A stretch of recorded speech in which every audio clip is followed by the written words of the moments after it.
Возвращение седана от Volvo, и это новый Volvo ES90. И сегодня мы устроим тест-драйв для вас.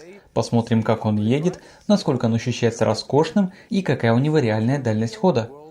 Первый тест для вас сегодня. С вами Томас. Можете подписаться, это помогает развивать канал. Поехали! Внешний вид здесь действительно очень красивый. Смотрите поближе на переднюю часть. Цвет называется Aurora Silver, и в нем есть легкий фиолетовый оттенок. И фирменная световая подпись Mola Tora – это дневные ходовые огни. Основное освещение здесь выполнено матричными LED-фарами. И давайте сразу заглянем под капот. Посмотрим, есть ли тут франк или нет. Всегда интересно. Вот так. Сначала нужно открыть вручную, потом второй фиксатор, и готово. Места здесь немного. Капот удерживают газовые упоры. По сути, это ниша под компрессор или, может быть, под зарядный кабель, и на этом все. И закрыть его, честно говоря, довольно непросто.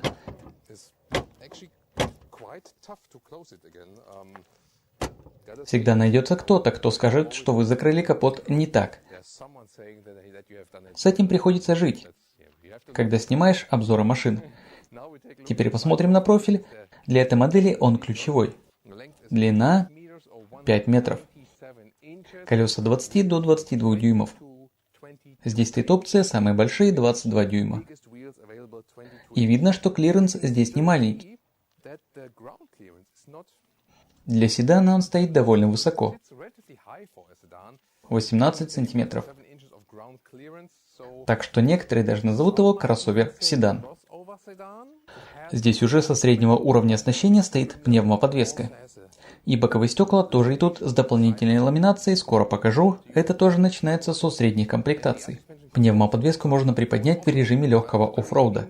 И профиль здесь действительно любопытный. Спереди есть что-то от кроссовера, а к задней части линия кузова уходит таким парящим дизайном. Выглядит впечатляюще, правда?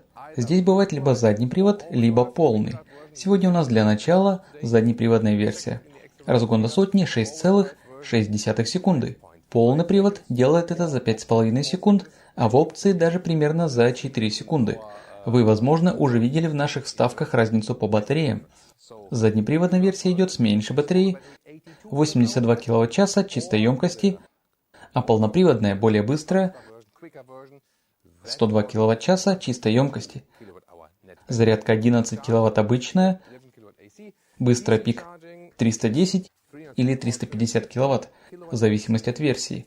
Малой батареи нужно около 22 минут, большой 20 минут, с 10 до 80%.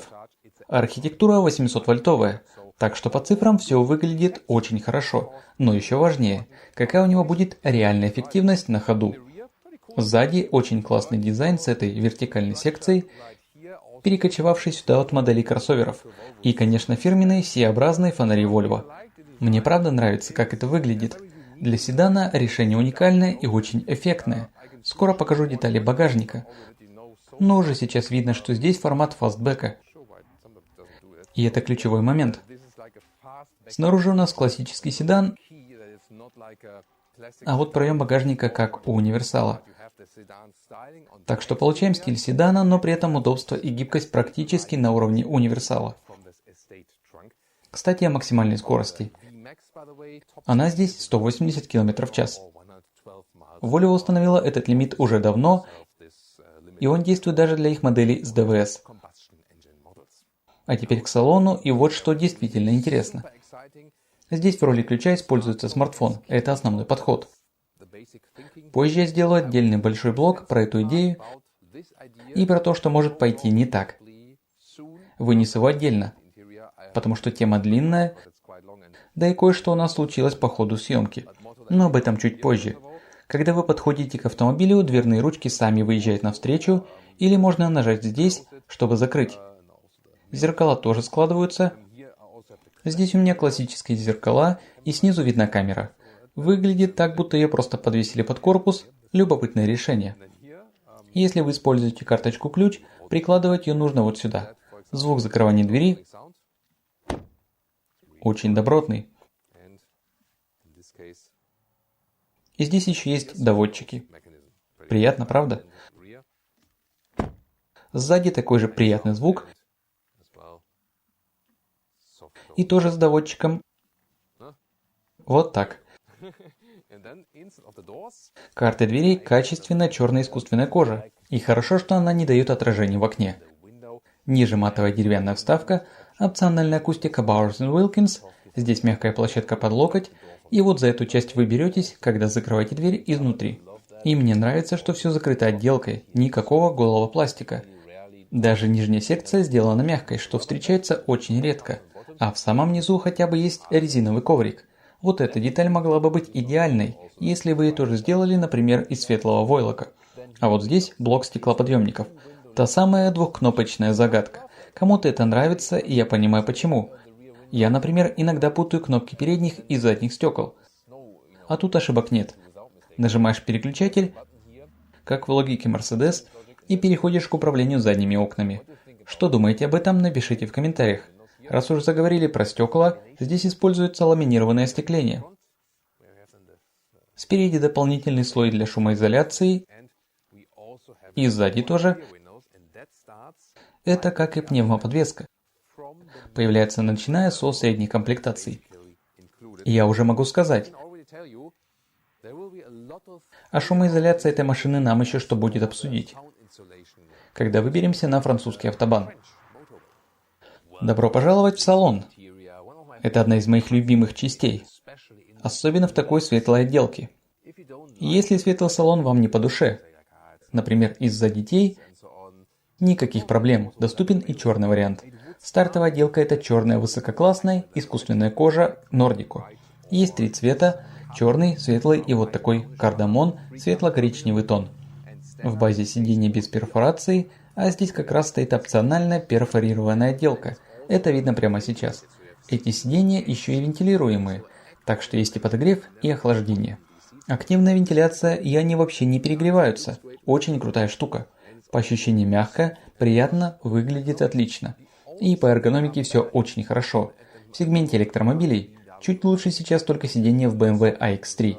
Они чуть мягче на поверхности и на самую малость удобнее по форме. Но эти уже на очень высоком уровне. Мне они очень нравятся. И вообще посмотрите на стиль салона, я просто в восторге. А здесь высококлассная искусственная кожа на торпедо, на ощупь она прямо очень приятная. И да, для этого не нужны материалы животного происхождения.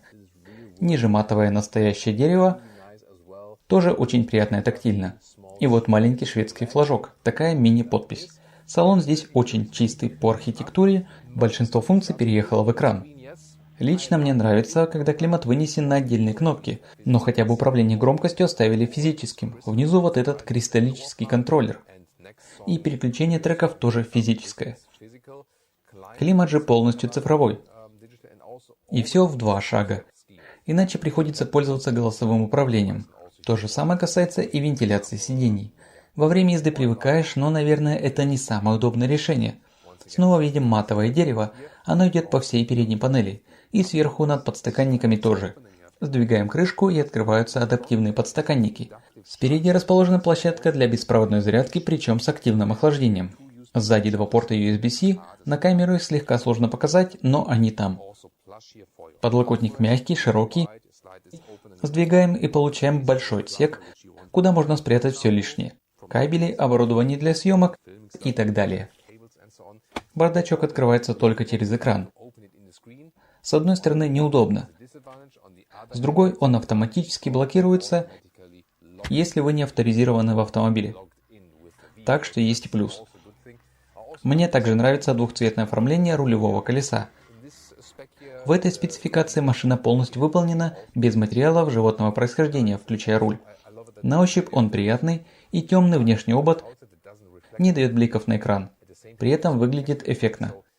Да, автомобиль дорогой, но он ощущается на эту сумму. Volvo здесь вышла на совершенно другой уровень. Мне этот салон действительно очень нравится. Если бы здесь добавили хотя бы пару физических крутилок для климата, был бы идеальный вариант. Но и в текущем виде все выполнено на высоком уровне. Опциональная акустика Bowers & Wilkins, 25 динамиков, создана совместно с Гетеборгским концертным залом.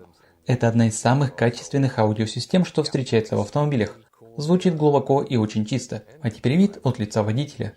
На руле слева единый блок кнопок. но, по крайней мере, у них четкий тактильный отклик, так что понимаешь, что именно нажимаешь. Справа такая же группа кнопок, голосовое управление и дополнительные функции. Они не нужны, чтобы настраивать, например, боковые зеркала. Сначала нажимаешь здесь, потом здесь, и только после этого зеркала начинают двигаться. Да, все привязано к профилю пользователя, но, честно говоря, классическая схема регулировки мне нравилась больше. Дальше цифровая приборная панель. Можно вывести карту, можно сделать упрощенный режим, либо оставить скорость по центру. Есть и проекция на лобовое стекло. Она крупнее, чем кажется на видео, и в реальности не мерцает. Если вы используете CarPlay, с Apple Maps навигация дублируется в левую часть приборной панели. Но Google Maps через CarPlay здесь не работает. Это ограничение экосистемы Apple. Попробовали Waze. Он выводится корректно. Для клиента это, конечно, не идеально. Машина технически могла бы отображать Google Maps с телефона, просто Apple и Google в этом не договорились. Зато встроенная навигация Google Maps доступна всегда. И через приборку слева, и через главный экран. В меню мультимедиа отдельным пунктом вынесен бардачок, а также настройки автомобиля. Там же регулируются зеркала, руль, затемнение крыши, и можно отключить звуковой сигнал при превышении установленной скорости, который обязателен по европейским правилам. Главное меню можно открыть свайпом, а в домашнем экране встроена Google Maps. Работает она очень быстро, здесь стоит новое железо. Причем владельцам EX90 тоже обещают добавить эту аппаратную часть вместе с новым ПО. Теперь задняя часть салона. И это действительно интересно. Сами двери отделаны качественной искусственной кожей в верхней части, плюс светлая матовая деревянная вставка. Выглядит очень красиво. Здесь же дополнительные динамики Bowers & Wilkins, всего их 25 по салону. Ниже все так же аккуратно закрыто отделкой. Сборка отличная. Только самый нижний элемент. Жесткий пластик, но хотя бы с резиновым основанием. Вот здесь механический рычажок открывания двери, а рядом кнопка стеклоподъемника. И есть еще электрическая регулировка задней спинки, формат 60/40. Скоро покажу с другой стороны, как это работает. Сами сиденья тоже выполнены из перфорированного Nordico. Мягкий, приятный на ощупь. Есть крепление Isofix по краям. С этой стороны видно, как меняется угол наклона. Можно поставить спинку более вертикально, это грузовая позиция, когда нужно чуть больше длины багажника, или оставить обычный расслабленный угол. Единственный момент, который часто встречается в электромобилях – посадка ног. Из-за батареи под полом ступни оказываются высоко, особенно если у вас длинные ноги. Сидеть все равно удобно. Материалы мягкие, место для коленей есть, эргономика хорошая. По высоте над головой тоже нормально, по бокам чуть теснее, но в целом комфортно. Ну да, было бы лучше, если бы ступни могли уходить чуть глубже. С этим у электромобилей пока непросто.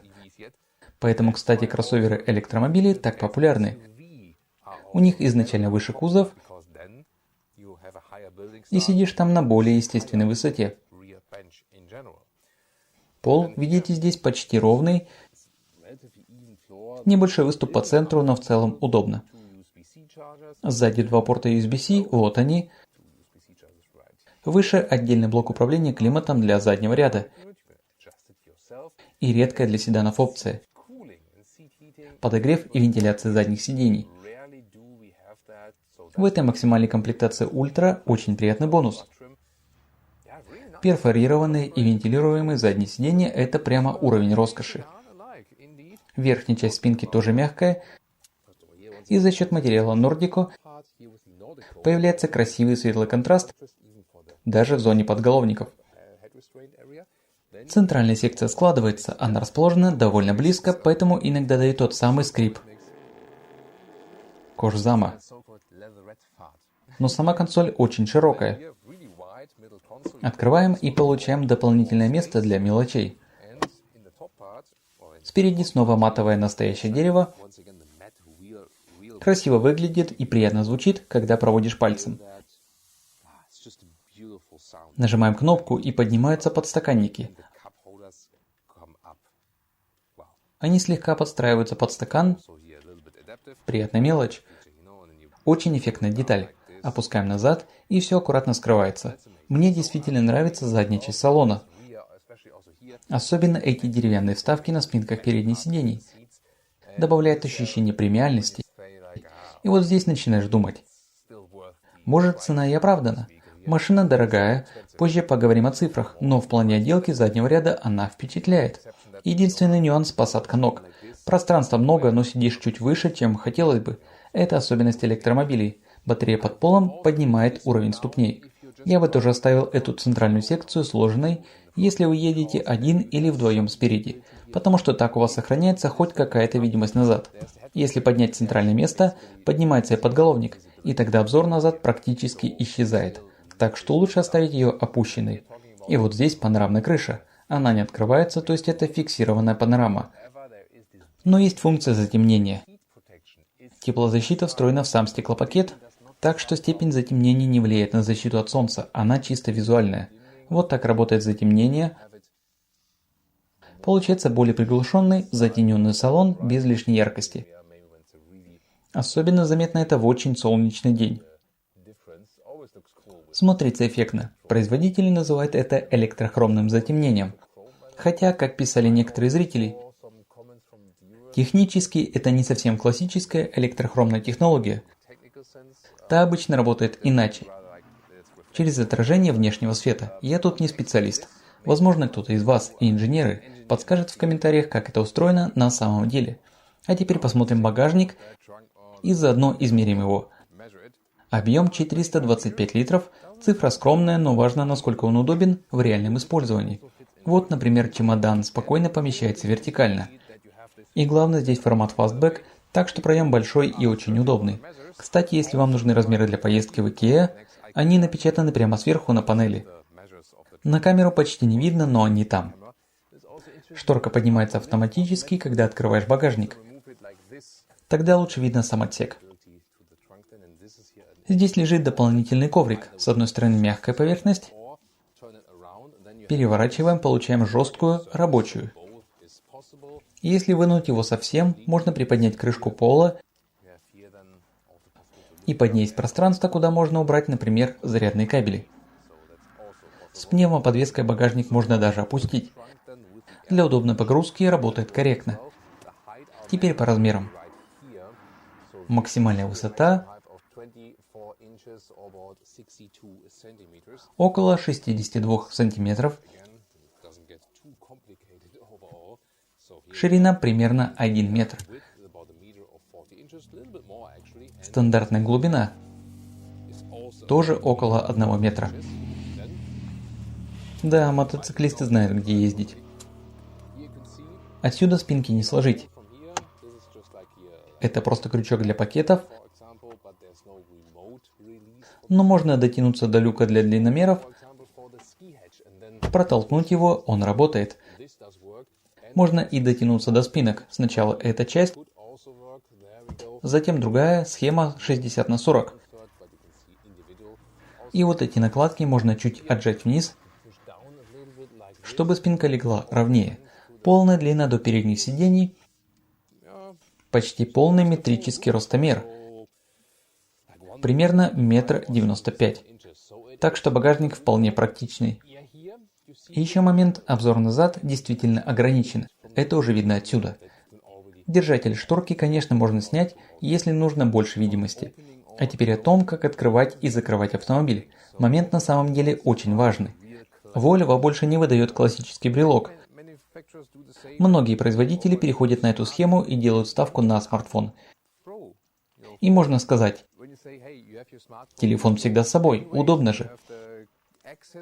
Это действительно практично, и отдельный брелок тогда вроде бы не нужен. Но я всегда за то, чтобы был запасной вариант. В данный момент у меня доступ к машине через iPhone. В приложении есть цифровой ключ, и смартфон служит основным средством доступа. Volvo также кладет в комплект резервную карточку ключ.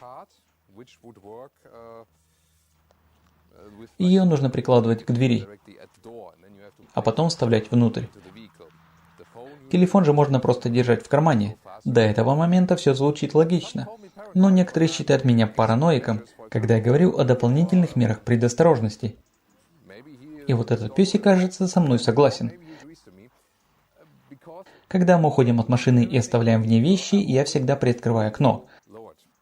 На случай, если система вдруг решит закрыться. Производители уверяют, автомобиль никогда не закроется сам, если ключ внутри. Мы слышим это постоянно. А потом, через день, нам выдают обычные брелоки так на всякий случай. Потому что что-то все-таки произошло. И здесь случилось то же самое. Я оставил в машине все. Свой смартфон, резервную карточку, тестовый телефон с доступом к этому Volvo. Все. Не хотел же носить два телефона одновременно. И вдруг стою снаружи, хочу что-то достать из машины, и она сама закрывается. Все, готово, машина заперта. Если бы окно было закрыто, весь день был бы потерян. Внутри остались бы оба телефона, и я даже не смог бы позвать на помощь. Не представляю, что бы мы делали дальше. Так что я просто прошу вас, никогда не оставляйте машину, если ключ внутри, даже если это на секунду, или вокруг много людей. Либо всегда оставляйте одно окно приоткрытым. И не полагайтесь только на цифровой смартфон, ключ. Всегда имейте какой-то резерв, маленький брелок, если он идет в комплекте, или хотя бы ту же карточку ключ. Это действительно важно. Volvo предлагает еще одну опцию из аксессуаров – небольшой брелок Tag. Это не настоящий брелок с кнопками, нажимать там нечего, но он работает как дополнительный электронный ключ, и его можно носить в кармане или использовать как активный ключ, например, когда вы занимаетесь спортом. Тоже неплохой вариант на замену смартфону. Первое ускорение.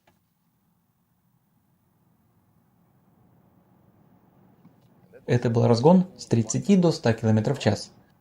На заднеприводной версии. Ну что, начинаем поездку на Volvo ES90. Volvo возвращается с большим седаном, и теперь это электромобиль. Сегодня собираем для вас впечатления в городе и на магистрали здесь, на юге Франции. И начинаем с городского трафика. В районе Ниццы движение часто плотное. Аэропорт, машины, скутеры. Все перемешано, бывает суматошно. Но первый важный момент, который хочется отметить сразу. Несмотря на то, что это большой автомобиль, 5 метров длиной, даже в плотном трафике чувствуешь себя очень спокойно. И это главное впечатление, которое он дает буквально с первых метров. Здесь у нас двойное ламинированное остекление спереди и сзади. Пневмоподвеска, начиная со средней комплектации, и она тоже здесь установлена. Мы едем на заднем электромоторе, это чисто заднеприводная версия. Добавим еще одно ускорение чуть позже. Пневмоподвеска отлично сглаживает неровности, даже несмотря на колеса 22 дюйма. Я бы сам такие не выбрал. Чем меньше диаметр, тем комфортнее. Но здесь подвеска все вытягивает очень хорошо. Ощущения просто супер плавные. Если отпустить педаль, есть несколько режимов. Можно просто катиться, катиться, катиться, катиться, Да, почти как в той самой песне у Limp Bizkit. А можно переключить в авто. Тогда, если впереди появится машина, система сама притормозит. Такое адаптивное замедление для рекуперации. Если никого нет, автомобиль просто продолжает катиться. Или включить однопедальный режим, классическое поведение для электромобилей.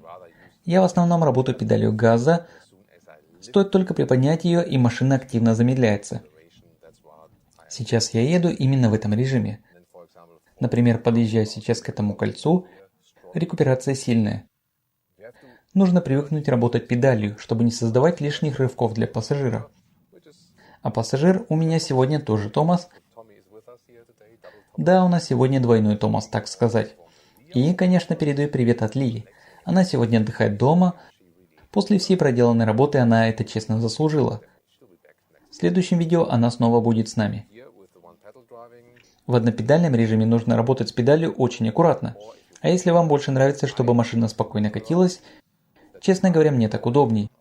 Я обычно еду чуть экономичней и уже добавляю тормоз, когда это действительно нужно. Так у меня получается больше взаимодействия с машиной. Но это чисто вопрос личных предпочтений. Каких-то специальных режимов разгона здесь нет. Есть обычный режим и есть внедорожный. То есть отдельного режима быстрее разгоняется тут не предусмотрено. Зато можно менять настройки рулевого управления в меню Drive Modes. Хотя, конечно, переключать это на ходу не лучшая идея с таким большим экраном. Вот этот мягкий режим, Лия бы его точно оценила. Руль становится невероятно легким, ощущение, будто крутишь его в пустоте. Почти нулевое чувство автомобиля. Можно поставить режим Firm, более плотное усилие. Обратная связь появляется, хотя я бы не сказал, что она становится по-настоящему информативной. У этой машины цель другая. Она не про четкое ощущение дороги, а про то, что она все делает сама, а вы скорее пассажир в роскошном седане. Если вы привыкли к BMW, можете сказать «хочу больше вовлеченности». И это нормально. А здесь философия другая. Больше расслабленности, меньше драйверского акцента. Лично мне хотелось бы чуть больше ощущений на руле, но с режимом Firm все становится приемлемо. Я бы оставил именно его. Жесткость подвески тоже можно переключить в режим Firm, так как здесь стоит адаптивная пневмоподвеска. В этом режиме вы уже ощущаете мелкие неровности, стыки, подвеска становится заметно плотнее. Так что я бы оставил софт. Даже если сделать быстрое перестроение, в мягком режиме кузов не раскачивается. И это как раз тот случай, когда ты понимаешь. Да, это пневмоподвеска, это важно.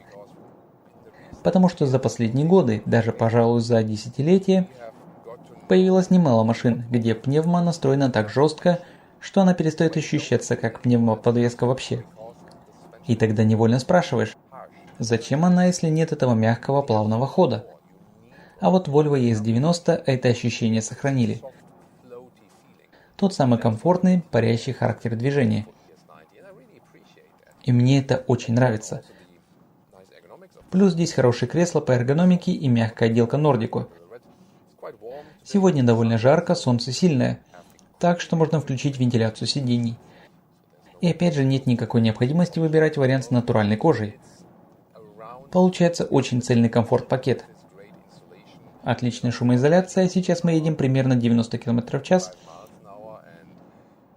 По обе стороны едут грузовики, посередине временный ремонт дороги, а в салоне все равно очень спокойно.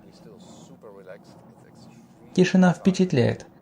Пневмоподвеска отлично сглаживает все подряд. В целом автомобиль производит очень приятное впечатление в движении. Он не про спорт, но при том уровень комфорта, который здесь заложен, он и в динамике не разочаровывает. Вот и камера контроля скорости, шлем ей привет. Главное, он не раскачивается и не теряет собранность. Вот я снова еду 90 км в час, делаю быстрое перестроение и все стабильно.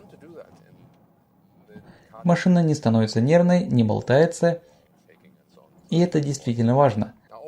Я выбрал именно этот участок магистрали перед тем, как поедем в горы, чтобы получить надежное среднее потребление. Когда рельеф ровный, измерения получаются гораздо точнее. Можно заодно проверить ассистенты. Тянем вот этот рычажок вниз, что-то вроде стиля Тесла, и активируется система удержания в полосе. Посмотрим, как она работает. У EX90 кроссоверного брата с этим были проблемы. Там вышли несколько обновлений ПО, а теперь и обновленное железо, которое дооснащает даже уже проданным машинам. А ES90 сразу стартует с новой аппаратной платформой и новым ПО, так что здесь все ассистенты работают так, как должны. И вот видно, система держит полосу. Полоса очень узкая, вокруг много движения. Вот слева нас обгоняет Tesla Model Y. Есть и контроль слепых зон. Красный треугольник в зеркале отлично видно и очень полезно. Пока что все работает уверенно. Скоро можно будет ускориться до 110 км в час. Сделаем еще одно ускорение, если будет возможность для обгона. И это как раз то, что я хотел проверить. Точность системы. Она не делает лишних корректировок, а это важно. У прежних систем Volvo и на ДВС, и на гибридах был перебор с вмешательством. А здесь, честно говоря, это лучшая реализация ассистентов Volvo, что я встречал. Очень приятный сюрприз. А как насчет разгона с 90 до 110? Поехали. Готово. Хорошо тянет. У заднеприводной версии разгон до сотни 6,6 секунды. Здесь стоит меньше батарея. 88 кВт чистой емкости. 92 кВт брутто, у большой 102 кВт чистой емкости. Меньше батарея – это меньше вес. И для динамики, и для расхода это плюс. Но думаю, большинство все равно выберет большую. Доплата 5000 евро. Если сравнивать две версии в одинаковой комплектации Ультра. Больше запас хода и просто спокойней. Мы продолжаем ехать 110 км в час. Сегодня во Франции быстрее нельзя. Позже я бы хотел проверить тест на немецком автобане. Там можно ехать на 130 км в час и выше. Максималка здесь 180 км в час, тоже проверим. Но даже на 110 км в час в салоне очень тихо. Едешь расслабленно. Классное ощущение.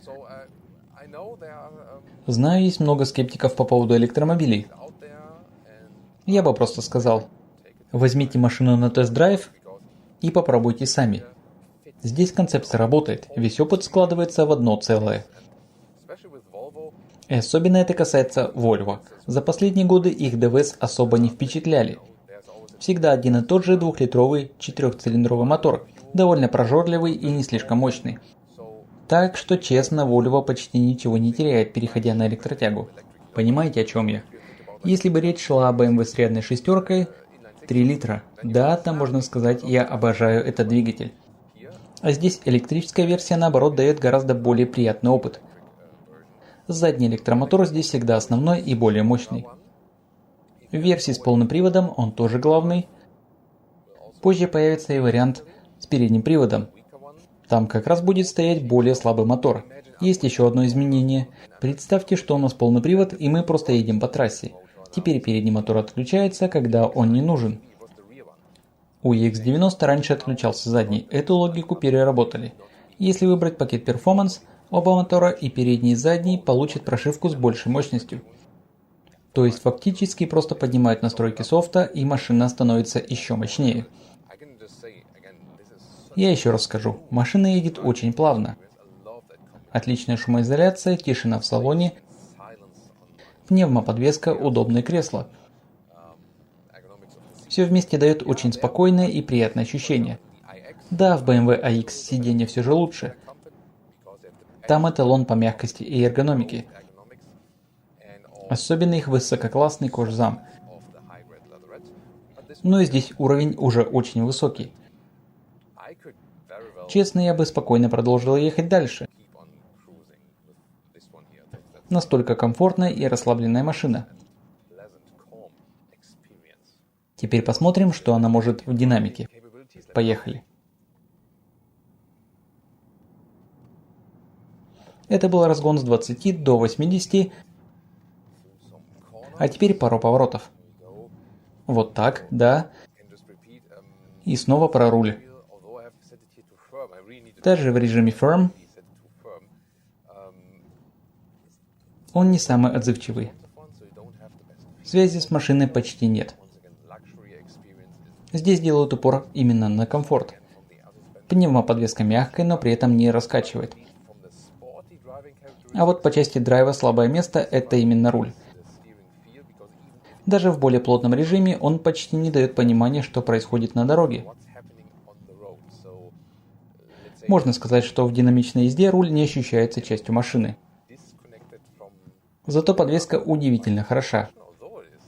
Она мягкая,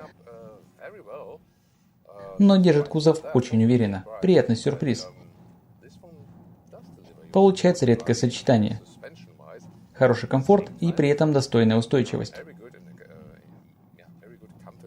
Подвеска здесь реально отличная. По ощущениям на руле это точно не про спортивный азарт. Но при этом машина управляется очень уверенно. Низкий центр тяжести. Батарея внизу хорошо помогает в таких поворотах. Особенно с меньшей батареей, которая чуть легче. У нас здесь только задний привод. И это тоже помогает уверенно выстреливать из поворотов. А если взять полноприводную версию, динамика будет еще лучше. При этом задний мотор все равно остается основным и самым мощным. А что по эффективности, реальному запасу хода и, конечно, по ценам. Мы провели пробег по автомагистрали на юге Франции. Максимальная скорость 110 км в час, местами делали ускорение. Погода теплая, для электромобиля практически идеальные условия. Когда расход получается ниже обычного. Итог – примерно 17 кВт на 100 км. Хороший показатель. С такой эффективностью и с меньшей батареей на заднем приводе получается почти 500 км реального пробега. С большой батареей результат был бы ближе к 600 км. Правда, все это при ограничении скорости. Поэтому позже я бы хотел повторить тест на автобане, поехать 130 км в час, а может и быстрее, и посмотреть, как изменится расход. Там картина будет честнее для тех, кто много ездит по трассам. С учетом того, что мы были ограничены по скорости, думаю, расход мог бы быть еще чуть ниже. Но будущие более подробные тесты дадут еще больше данных. Теперь о ценах. Старт около 70 тысяч евро. Это уже подтверждено. Если добавить оборудование, как на нашей машине, сумма легко растет еще примерно на 20 тысяч евро и оказывается в районе 90 тысяч. Если хотите большую батарею, то при сравнении одинаковых комплектаций Ультра доплата составляет 5000 евро. Но к этому обычно добавляются и другие опции, так что итог выходит выше. А если выбрать еще и полный привод в версии Performance, это плюс еще 5000 евро. Так что полностью заряженная машина, полный привод, большая батарея, максимальная комплектация уже подходит к 100 тысячам евро. И вот интересно, как вы считаете, это оправданная цена? Главный акцент здесь на комфорте. Пневмоподвеска отличная, честно. Моя любимая часть сегодняшнего теста. И в салоне очень тихо, по крайней мере на тех скоростях, что мы проехали. Напишите, что думаете о Volvo ES90. А теперь сравнение с конкурентами.